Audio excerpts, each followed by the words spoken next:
Life is not easy. It is not. Don't try to make it that way. Life's not fair. It never was. It isn't now, and it won't ever be. Do not fall into the trap, the entitlement trap, of feeling like you're a victim.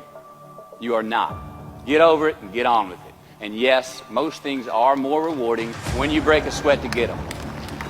You guys need to understand what you don't have to do. You don't have to work hard. You don't have to eat right. You don't have to sleep right. You don't have to do more than what's required of you. You don't have to do anything that you don't want to do. But you also don't have to win. You don't have to be a success in life. So the greatest things in life take sacrifice and discipline. And that's why so few people achieve great things. Because they don't want to sacrifice, they don't want to discipline for something greater. So you see all these people that have great things in life that you look up to, it's because they were sacrificed and disciplined long before you ever knew them. Lazy people do a little work and think they should be winning. But winners work as hard as possible and still worry if they're being lazy. Here's what you should know about winning before you chase it. Winning's not loyal to you. It doesn't care about you. Winning doesn't care how sore you are. Winning doesn't care how much sleep you get. Winning doesn't care how hard you work at times. Winning requires all of you and then more, and it promises you nothing. It's a mastermind of creating fear and doubt in your mind. It causes setback after setback. So the question is about winning. Are you willing to sprint when the distance is unknown?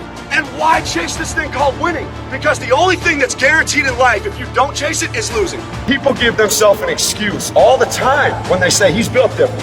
Well, if you mean he gets up earlier, he stays later, he does stuff for others, he asks questions, he's humble, he works really hard when no one's around, then yeah, he's built different. You wake up earlier than people, you stay later than people, you ask questions, you be a good person, you care about others. You stay humble. You work harder than anyone when no one's there. I guarantee someone that feels bad about themselves soon will label you as he's built different. He's built different should be your label because people feel bad about themselves. Don't go around telling people what your story is. Everybody has a story. 80% don't care and 20% glad it's you. It doesn't matter about what happens to you. What matters is, what are you going to do about it? You've got to develop a sense of urgency. Aurelia said, stop living your life like you have 1,000 years to live. In life, you're either here today and you're gone today. If there's something that you want to do and you can't do it all at one time, do just a little bit of it. I like what Robert Schuller says. He said, by the yard it's hard, but inch by inch, anything is a cinch. Do just a little bit of it.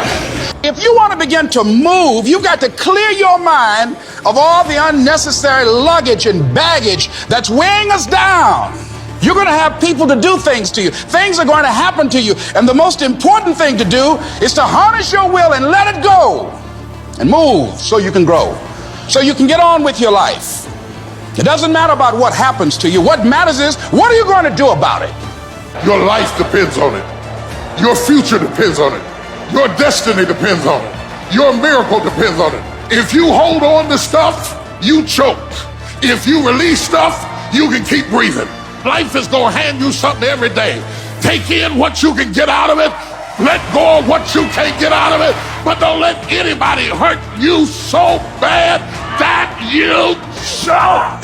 There's a terminology in psychiatry called relational illness. You've heard people say, you make me sick. Some people can make you sick. That if you fool around with them long enough will send you to an early grave. That will drive your blood pressure up. That will turn your hair gray. Who is it you need to get out of your life? You need to ask yourself the question, what is this relationship doing to me? Might be your spouse, might be your children, might be friends, might be your job making you sick, stressing you out. And you being a volunteer victim, are you willing to die for it?